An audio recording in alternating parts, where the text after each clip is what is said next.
The pain comes in having all these conflicting ways or problems that the business is malfunctioning. Is it a sales problem? Well, sales is saying it's a marketing problem. Marketing is saying it's a product problem. And so I have all these competing priorities and challenges showing up in the business. And I'm sitting there thinking, who's correct? And I'm also thinking, do I have the right person telling me the right information? Because I don't know how to hire. I'm just learning it on the fly.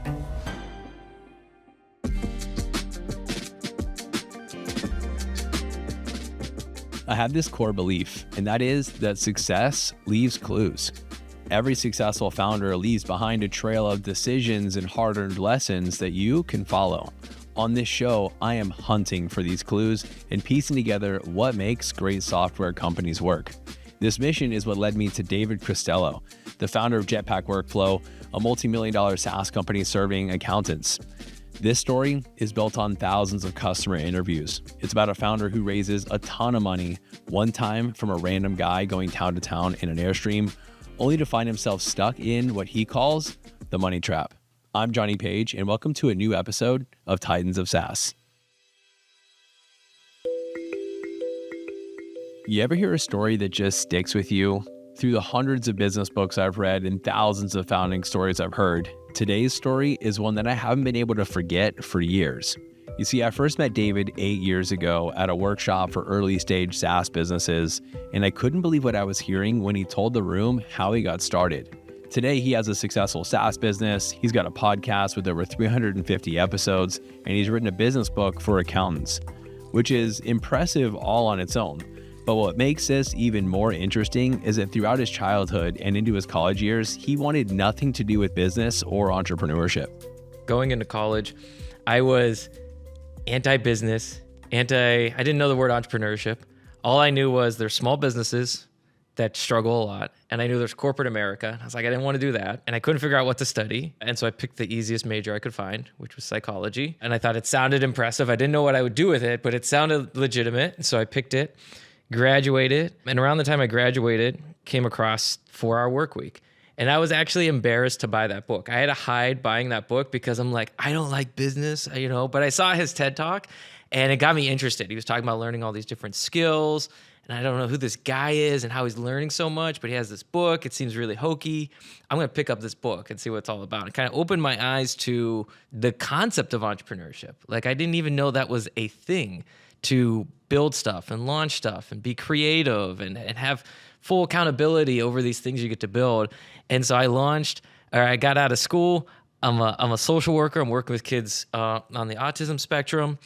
And I'm a contractor for this company. And I start reading this book, and the big thing it opened up for me was, you don't need permission to just go try and build some stuff. And I didn't know what to build, so I just started hacking around. I was like, well, any Craigslist ad that talks about marketing, I'm gonna raise my hand and say, I'm happy to help. I'll do it for free. If you like it, after a month, just pay me. So I started doing that. I grew up playing tennis. In college, I played tennis. And so I'm like, you know what? I'm gonna launch a tennis camp. What did I do? Printed out a bunch of flyers, stuck them around all the local tennis courts at different high schools. And on Saturdays, I ran tennis camps. And I was blown away that people showed up for it. I created this flyer. Now I have 10, 15, 20 kids. And I created a little curriculum. And I started teaching tennis. I was doing the marketing services I mentioned. When people needed like a property manager, I'm like, sure, I'll be a property manager. I just wanted exposure to the marketplace, to things, right? I just wanted to start building stuff and trying things. And like that was really foundational for me because I was like, wow, the world's a lot more malleable than I realized. So David starts to get the itch for entrepreneurship, and he ends up joining this program called The Foundation, led by Dane Maxwell. And in this program, he would learn a method that instead of starting with a product idea, you actually start by trying to find a painful problem that needs to be solved. Yeah, so you have to pick an industry that's sizable enough to sustain a business, like a 7-figure, ideally 8 and 9-figure business, but at least 7-figure business. So you want a certain quantity of customers in that space. And so at that time, I think you want to have at least 10,000. And then you kind of put on what they would call these green glasses. So it's just a different way of viewing the world. You throw on these green glasses, you walk around, and literally everything you see everywhere has a painful problem behind it. Podcast editing has a painful problem behind it. Hospitality has all kinds of painful problems around it.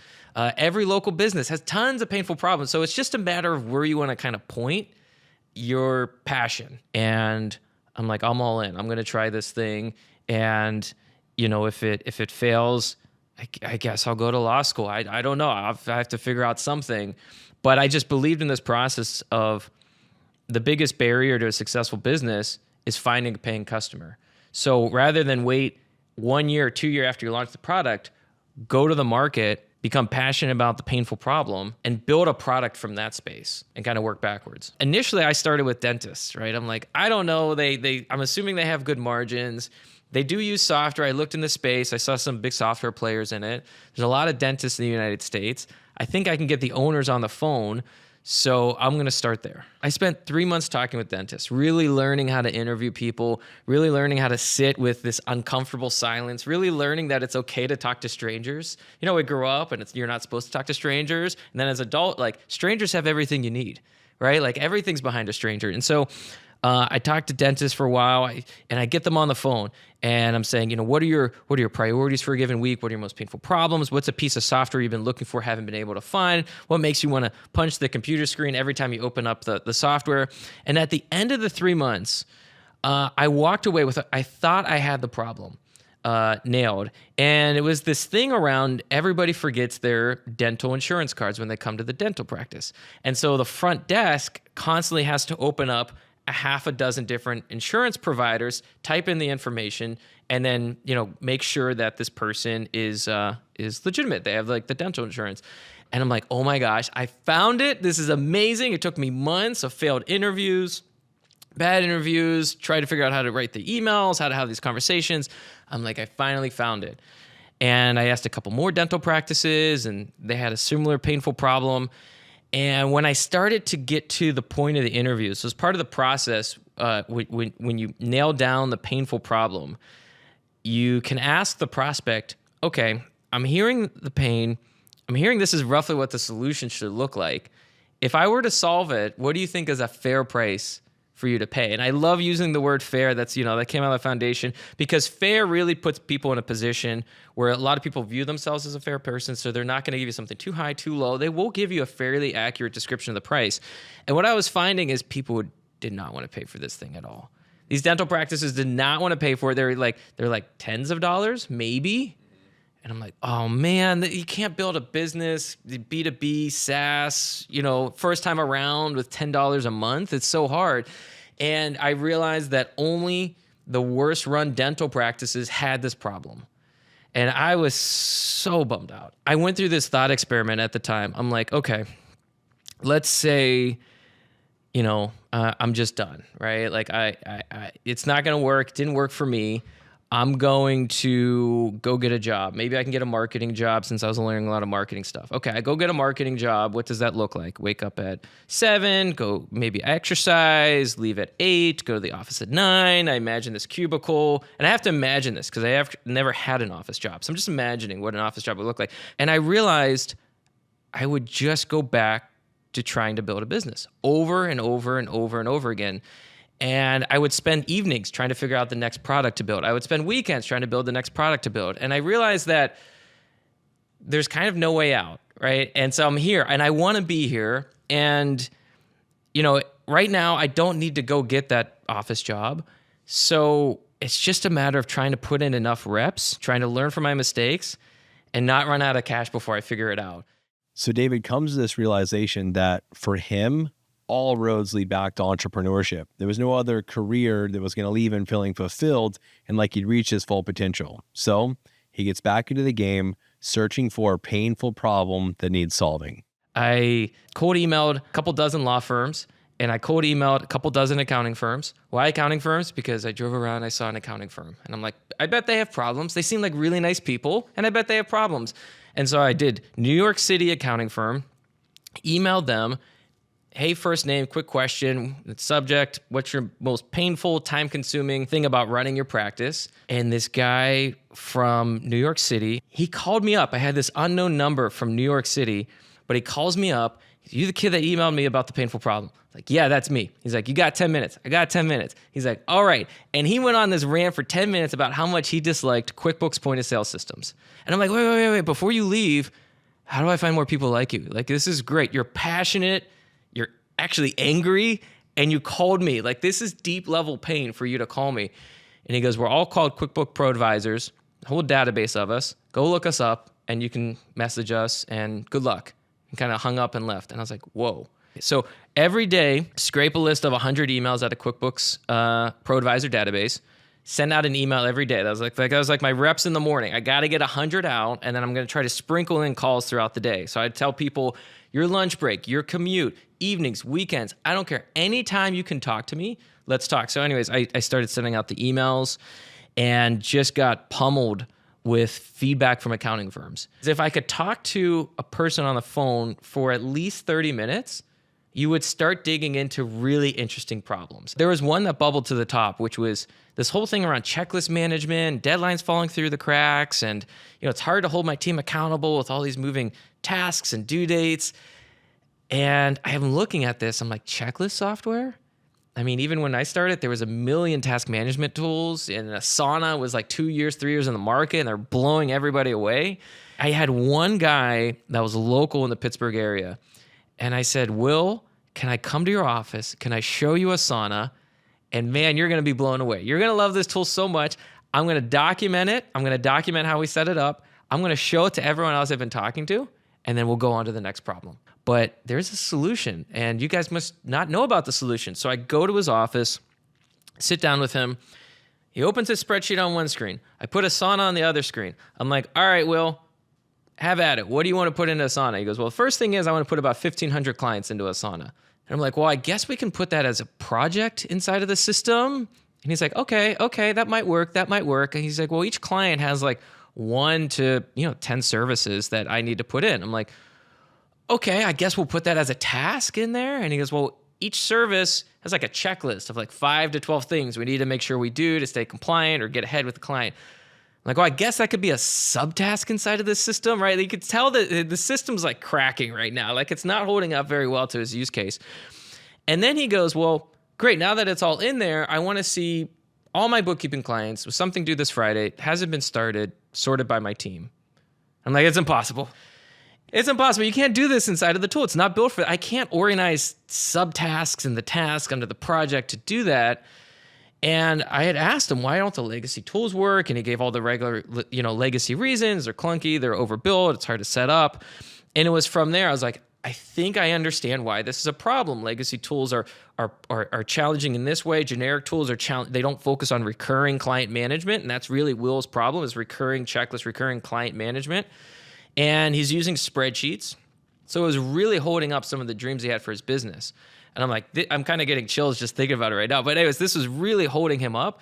And it just like hit me like a life force in my chest. I'm like, oh my gosh, Will, I'm dedicating my time right now to helping you figure this out. So I went back to those interviews that I had. Again, I had dozens of people I'd made connections with, over 1 to 2 months.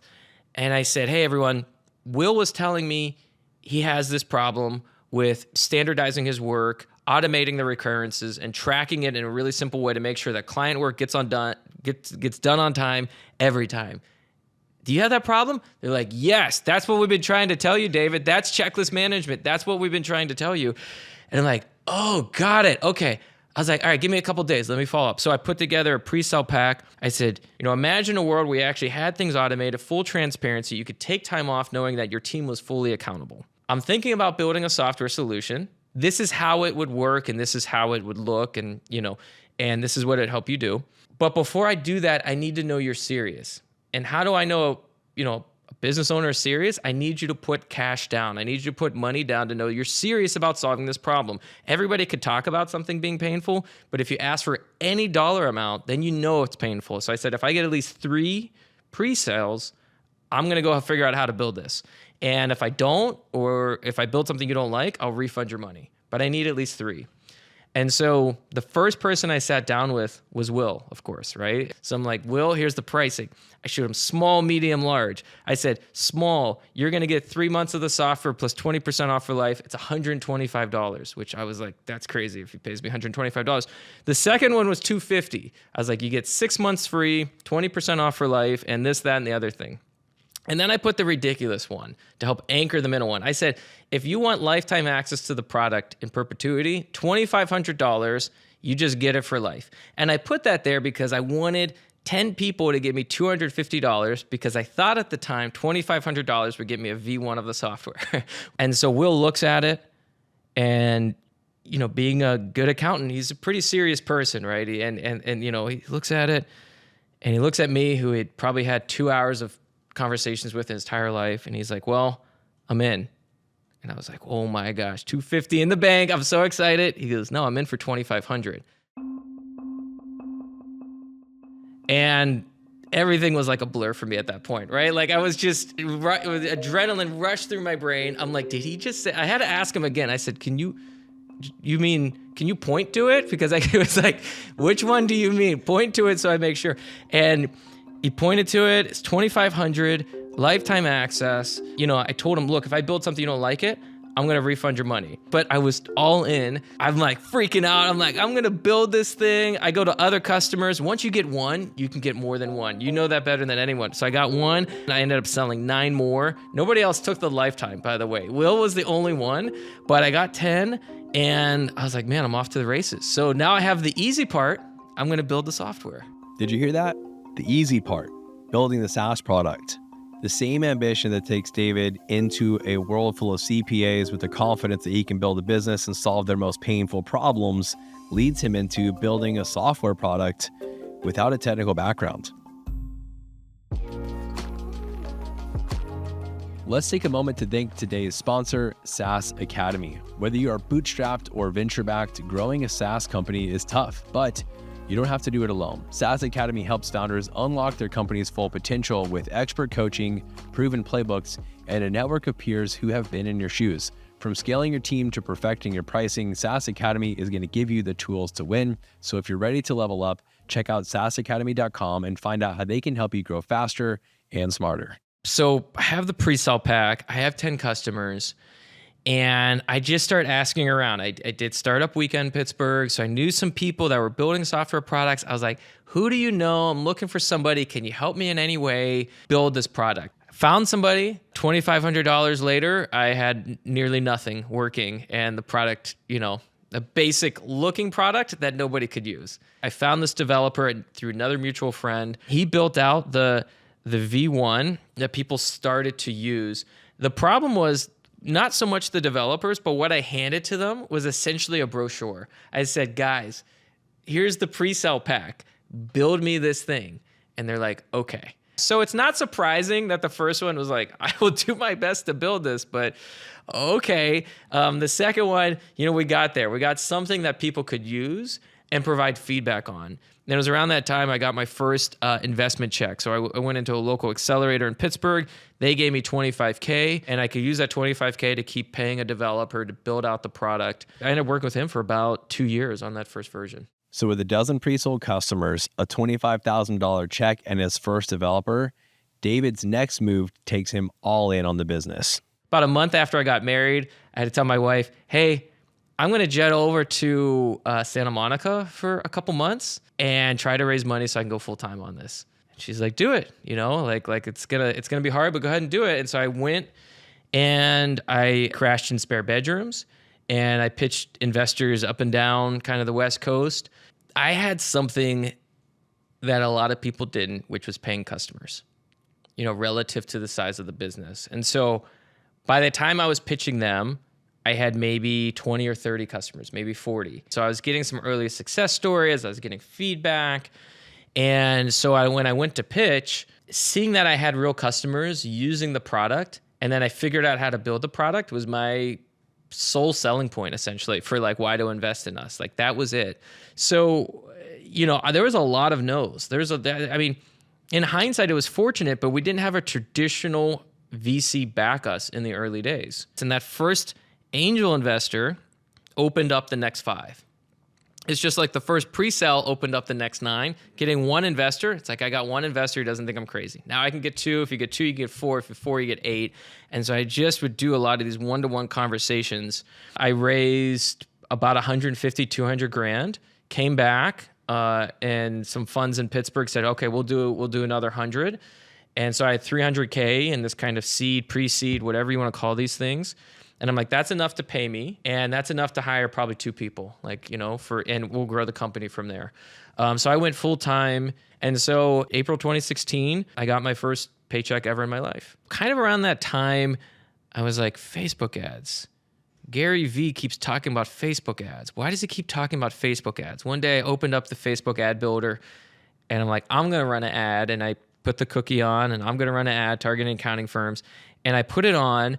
And like an hour later, I got a free trial from that. And a couple of days later, I got a customer from Facebook. And I was like, oh my gosh, I need to do 2 things. I need to spend more money on Facebook and I need to buy Facebook stock right away. Like, this is incredible. Like, this is the most incredible acquisition machine I've ever seen. And around that time, again, we're a couple 100,000 in. Facebook ads are starting to grow. I see this crazy thing happen. I put in 10, 20, $50. I get a customer. It's insane. Around that time, we were getting pushed to raise a real round of funding. Like, you really need $1 million, $1.5 million. We raised that round, and it's largely through AngelList syndicates, which is a whole nother story involving a random guy showing up in an Airstream trailer to Pittsburgh, and then that led to a 7-figure investment. But we take that money and we go from thousands of dollars a month in Facebook ads to tens of thousands of dollars of Facebook ads like overnight. And we just start growing fast, really fast. And things are coming in fast and furious. And I don't think at all, in not a good way, about the unit economics of the business. I'm just looking at quantity closed every month, MRR increasing every month. I'm giving updates to investors. They're like, oh yeah, keep going. This is great. I'm like, Facebook money, I'm just typing it in more. And we're just growing. And really we had the content machine going, but then when we doubled down on Facebook ads and retargeting ads, and we were doing direct call to actions to the trial, we were also generating a ton of visits because we had influential podcasts with people. So we would then amplify that on Facebook, build top of funnel traffic, then retarget it down into the trial.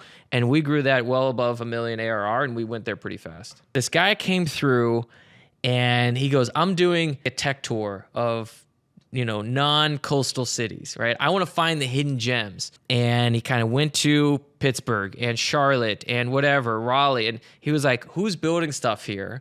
And so I met him. His name's Paul Singh. He still does a lot of investing.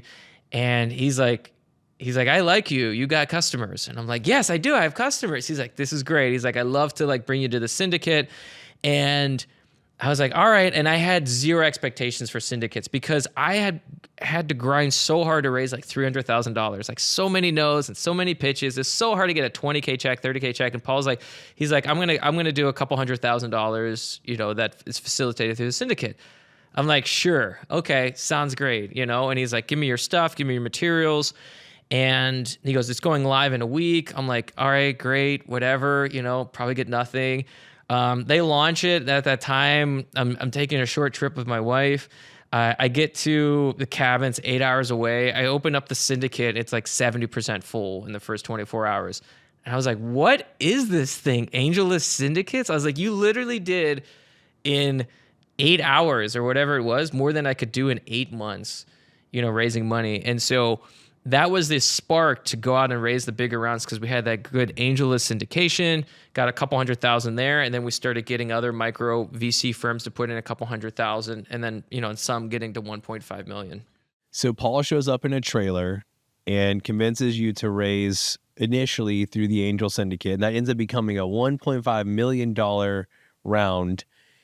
Do you think at the time you knew what you were signing up for by going this route of raising this capital?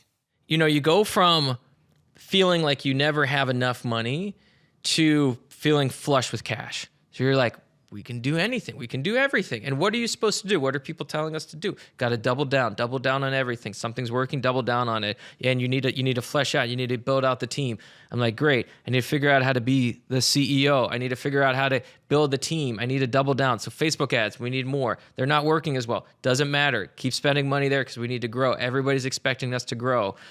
We need different leaders. We need the early executive team. Okay, well, let's hire the executive team, right? So I'm making these hires. We're doubling down on things that are working, but you can kind of squint and see they're working less and less. The more money we put into them, it's not infinitely scalable on some of these channels. And so it was around that time, like we're growing, but everything's becoming harder to run. Everything's becoming more challenging to make a decision about. The pain comes in having all these conflicting ways or problems that the business is malfunctioning, right? So if something's breaking, why is it breaking? And is it this function? Is it that function? Is it because these two functions are not talking to one another? Is it a sales problem? Well, sales is saying it's a marketing problem. Marketing is saying it's a product problem. And so I have all these competing priorities and challenges showing up in the business. And I'm sitting there thinking, who's correct? And I'm also thinking, do I have the right person telling me the right information? Because I don't know how to hire. And I'm trying to pick up best practices. I'm trying to read top grading and this, that, and the other thing. I'm just learning it on the fly. And I made a lot of mistakes there. It becomes an accelerant of your ignorance. So everything you don't know now gets more money because you want to spend the money. They don't give you money to sit on the money and be like, hey, we've saved all this money. They're like, we want you to spend it to grow. And so it does become an accelerant of everything I don't know and I don't know how to do, but I'm trying to check the box because that's what I thought I was supposed to do with the money I was given. So we hire more managers, we build out the team. And what I didn't realize is that what I had built was a habit of taking on money to solve problems. That habit started when I raised a couple $100,000 and it kept building every time I took on more money. I have a problem. I need more money. How am I going to get more money? I'm going to spend the existing money to grow top line to get the next round. And eventually I thought I'm going to grow my way out of this problem. Like if we keep growing, everything keeps working in the sense that I keep getting resources, AKA capital, to then bring people in to solve the problem. And so when we were having those issues after that raise, we're not going to stop burning money because that's the only way I know how to grow. We're going to double down on our bad decision and take on debt. And so then we raised debt. And so the inefficiencies kept going, right? And that debt, we should have never taken that on, right? Like we should have solved the basic problems. Every time we raise capital, it's really blurred what's wrong with the business. So this is a pretty tough spot for the business to end up in, right? You have a strategy that's dependent upon outside capital in order to grow, and you don't have the efficiencies in your unit economics to make the business make sense right now. I mean, this is the chapter right before the business fails. And I know that's not true in your case. So how did you guys pull this out? Yeah. So now we're going to fast forward to like whatever we call quasi post-COVID, where the music's starting to stop. Technology writ large is going through a big course correction. We're seeing all these layoffs. People are going back into the real world and doing things. Not everything's going digital. And we had problems before, but now we really have problems. So we started to dramatically drop our marketing spend. We did a round of layoffs on the team, and then we positioned the entire company around a specific cohort to help us go up market. And we also made the decision at the time to build a new version to help get us up market. And so I had to reground myself on the business. We feel like we're starting to learn some of the secrets about this cohort. Like I'm a big believer, it's like go out and find customer secrets. These boring, painful problems that are hidden in your customer base, they're there. That's the real work of product. The real heart of the business are these secrets that you need to uncover from the customers. So we feel like we had these secrets that nobody else was using. They're hidden in plain sight. We could build it in a new version, but we needed to get V1 to be very profitable, maintain a good experience for those customers, and we can use that into V2. And so because we were going heavy into product again, all right, so the thing we didn't decrease, engineering. We actually had to increase engineering. We had dramatically underinvested in engineering over the years in my chase to grow top-line revenue. So we had a small engineering team relative to our size, so we needed to increase that. And then on the sales and marketing end, operations end, we needed to scale all those things down. Right? We just needed the business to kind of fly on its own as we essentially rebuilt a new engine in version 2. So anything that were the wings of the plane that allowed us to fly, so our content machine, SEO, what we do to curate and connect with our customers, we're going to keep that going. But playing the pay-per-click game, which is a battle of increasing inefficiency because everybody gets into it at some point, we have to stop playing that game altogether. And we were heavily addicted to that game. We loved that game. That game was really fun. It was the slot machine game. Put money in, crank it, get more money out. We had to stop that, and we had to go all in on product and rebuilding our V2 with the secrets we feel like we've found about this new cohort. So that was a shift. Increase product and engineering, decrease sales and marketing. For nearly 6 years, Jetpack Workflow had developed a culture that allowed the business to spend more than they were making.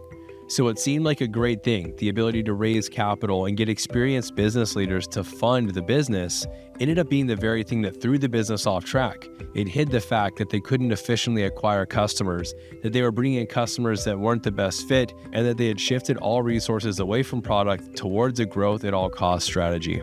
Faced with the reality that he couldn't raise more capital, David makes several hard decisions to right-size the business and ultimately finds himself executing the same playbook that got him started in the first place. Where I'm at right now is because it's heavy product and engineering. Right now, I'm the head of product again, and I'm deeply integrated with customers. Will I be there forever as head of product? No, but it's where I feel like I need to be heavily involved in to solve the biggest problem for the business, which is making sure V2 is ultra successful. In the past, I would have thought, who do I need to put there to make sure it's ultra successful? And there's a time and place for that and a scale for that. We're just not there today for where we're at. And so I've become much more integrated back into the trenches of the business, which is the opposite of what you hear as businesses grow. Usually you're heavy in the trenches and you have a hard time letting go. I didn't have a hard time letting go because I thought, again, that's what you're supposed to do. But I'm staying with product until V2's reached a level of maturity. I feel really good kind of stepping back a little bit. So you've been at it for a little more than a decade now, and I'm curious, where is the business at today? Yeah, so we're a profitable business today, and that just drives a sense of clarity into the business that, frankly, in hindsight, it's very obvious, but I find very surprising. It just feels much, much saner to run the business. The team feels really good, feel really excited about what we're building, and we're building better things faster. So we're more aligned with our customer than we've ever been, and we're getting things out the door faster than we ever have before. We're very passionate about workflow for accountants. A lot of our competitors have gone practice management for accountants. We feel like we can get a lot of energy and passion and impact by staying with this like client work done on time every time. Anything that stops you from doing that, we will fix, we will solve, but we're not going to go everywhere across practice management. We're not going to go into proposals. We don't care about invoicing. We want to do client work done on time every time, and we're going to stay there. And we want to be the market leader for a very specific cohort. We feel like if we do that, we'll have a very successful business on our hand. Whether we keep it, whether we sell it, we got to solve that problem first, and then we'll get to make the decision on what we do with it. After reconnecting with David almost 8 years since I originally heard his story, I was reminded why it stuck with me. You see, when I first met David, I was also building a SaaS company. And I remember hearing David's story and thinking to myself, if this doesn't work out, I know what I'll go do next. I know who I'll go talk to next. I know who has the playbook to help me go find the next thing. And while I would go on to continue building Silvertrack and ended up taking it through an exit, David's conversation and his skill set, guys like David, gave me the confidence to say, if there's ever, for whatever reason, I need to get out of jail free card, I know exactly what I'll do. And David knows exactly what I'll do. The same thing that got him into the business is the same thing that got him out of the venture-backed high burn rate business and into a profitable one. And it's the same playbook that he'd focus on next. It's focusing on the customer, finding a painful problem, and designing a solution. If I had to sell Jetpack Workflow tomorrow and go on to the next thing, it would probably follow a similar rhyme to this one, maybe in a different industry. I think that's the beauty of being market focused and not product focused, is that, if I was told you can no longer sell to accountants and you can no longer have Jetpack Workflow, I would do the same steps over again. I put the green glasses back on. I would see what kind of excites me in the market. I would drive around and just see what's interesting, where are the painful problems. They exist everywhere. The world does not have a shortage of painful problems, right? They're not going anywhere. And so I'd go out and kind of find the next one, because I think that process is really fulfilling. All right. So I'd probably do some things different, of course.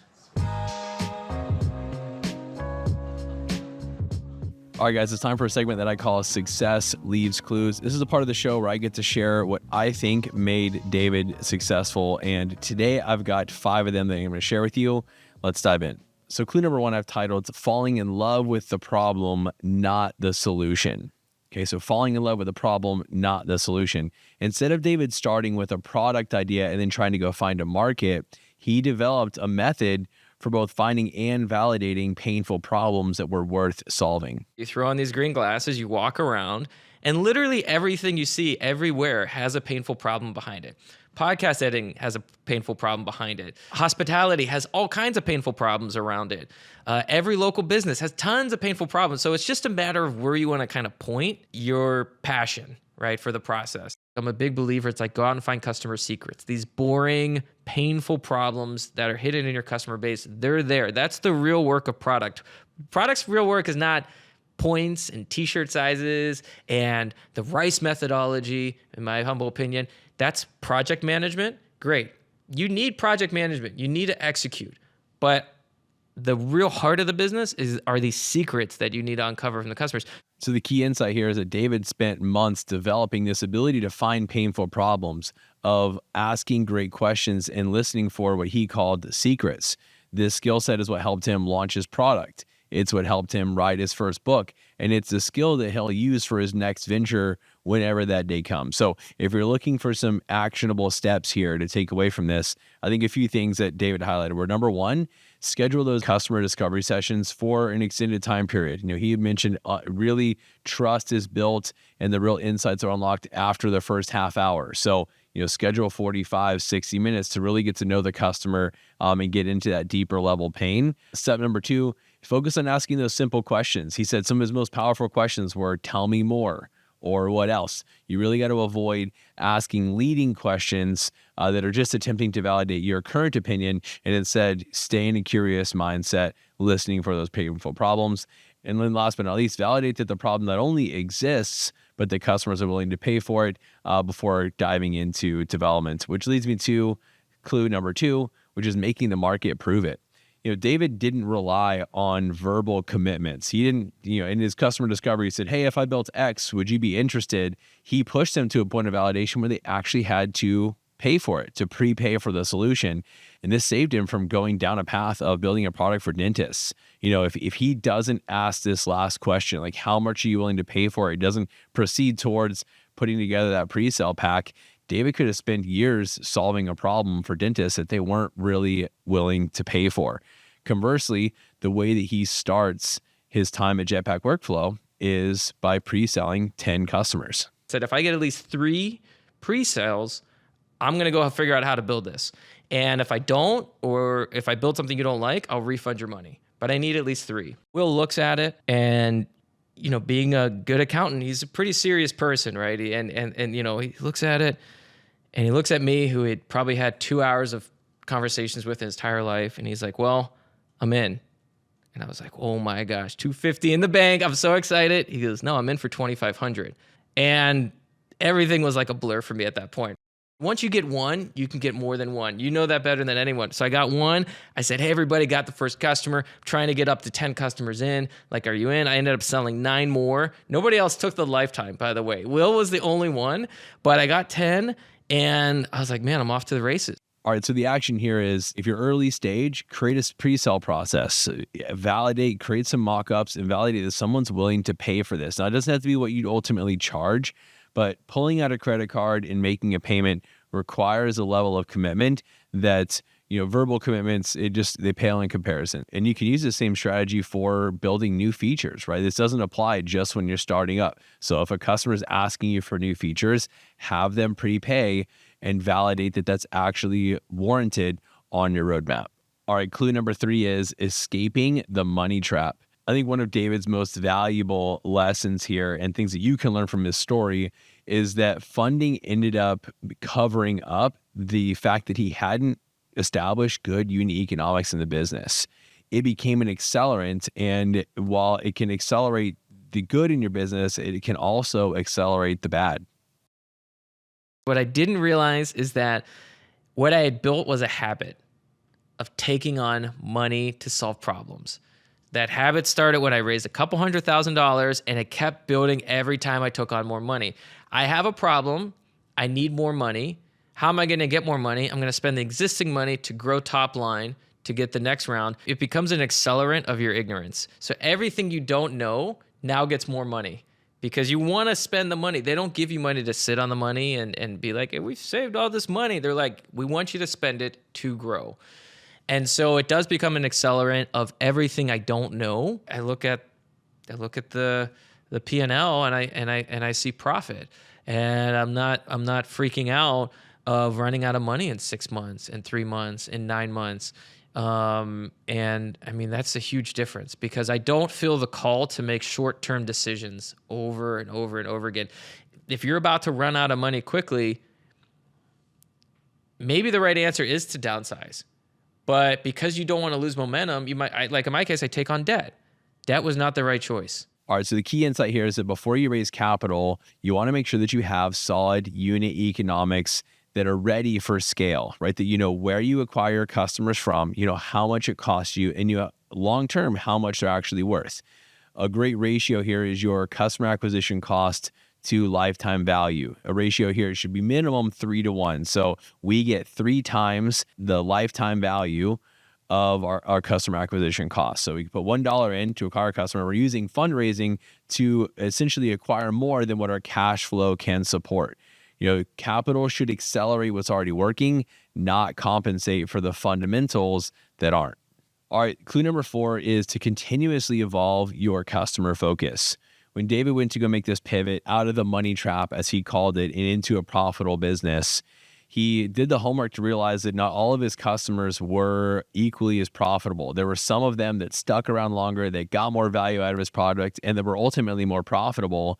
And so the path to scaling was the same skill set that he used to get the business off the ground. He went deep customer discovery to figure out what made this cohort so profitable and doubled down on it. We said there's something fun still left in this business that we should double down on. And it's this type of customer that we really are passionate about on what we could potentially build for them and what we could solve for them. Playing the pay-per-click game, which is a battle of increasing inefficiency because everybody gets into it at some point. We have to stop playing that game altogether. And we were heavily addicted to that game. We loved that game. That game was really fun. It was the slot machine game. Put money in, crank it, get more money out. We had to stop that, and we had to go all in on product and rebuilding our V2 with the secrets we feel like we've found about this new cohort. We want to be the market leader, the undisputed market leader for a specific cohort for workflow. We're very passionate about workflow for accountants. A lot of our competitors have gone practice management for accountants. We feel like we can get a lot of energy and passion and impact by staying with this like client work done on time every time. Anything that stops you from doing that, we will fix, we will solve, but we're not going to go everywhere across practice management. You know, I think it's common to think that customer discovery or your ICP refinement is an early stage exercise. And it couldn't be farther from the truth. In fact, I recently published a YouTube video where I interviewed someone who has done due diligence for private equity companies for over 20 years.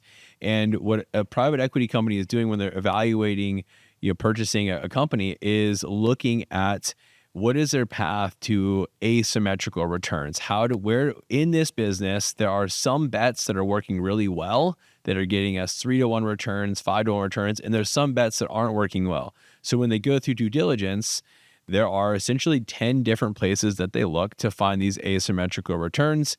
David went through this exercise while owning the business. I shot the YouTube video teaching you the 10 places to look if you want to go find those asymmetrical returns. But the core concept here is that ICP refinement is a never-ending process. You have to continuously do customer discovery because not all of your customers are equally as profitable. So as we establish customer acquisition channels and as we establish different segments in our customer base, we should be evaluating which channels and which customers that we're acquiring, which segments are the most profitable. All right, clue number 5 is to engineer your energy. David shared, and we've shared many times before, the emotional toll that entrepreneurship can take. And I think if we can engineer, and what David did so well was engineer for longevity. He said, look, I have to make sure that I'm paying attention to my energy, because if I'm in a place where I'm just mentally locked up, I'm overwhelmed, I'm fatigued, I tend to not see really great opportunities right in front of me. So what David does so well is he puts himself in situations that energize him. He restructures his environments and creates a space for new opportunities to emerge. I'm constantly trying to bump into ideas as much as possible. So whether that's communities, whether that's courses, whether that's books, podcasts, I find when I put myself in places where I get to bump into different ideas in or outside of my industry, life feels much richer overall. And when I don't do that, like there's been periods where there'd be like a year where I didn't do much of that. I wasn't in a community. I wasn't picking up a ton of books. I just had emotionally flatlined. And what kind of started unpacking it for me was I just gave myself permission to absorb anything, right? Go to the bookstore, don't need to go to the business section, get anything. If picking up any book, any podcast, anything. It's like back in the early day when I saw Tim Ferriss and I listened to his thing. It had nothing to do with what was going on in my life, but I bumped in with those ideas and I started getting energy from those. I just try to make it so every situation I'm in, I either frame it as a way I could get energy from or reconstruct it so I can get energy from, right? So easy example, right? Do these conferences, right? Conferences are a grind, right? And normally how I would do it before is like, I'm at the conference, I'm going to do everything 7 a.m. to 9 p.m. And halfway through the day, I would be drained. I would be bummed out. I would be tired. And instead I'm like, you know what? What's going to work well for me? How does this become like an amazing opportunity to kind of sit in the space? And so if that means I'm at a conference and I jump out for 2 hours to go take a run, then so be it. So the key insight here is that you got to really understand what works for you. You've got to design and pay attention to what gives you energy and what drains it, and make sure that on this new journey, they can have many highs and lows, that we're engineering for longevity. And to do that, it has to be a game you really enjoy playing. So improve your self-awareness by asking yourself what projects, what team members, which customers give energy and which ones take away, and design your environment to maximize your energy production, keeping you open to new ideas and new opportunities. Guys, I got to hang out with David for 2 days. He was a guest speaker at one of our intensives, and we also shot this podcast. There were so many great conversations that I had with David.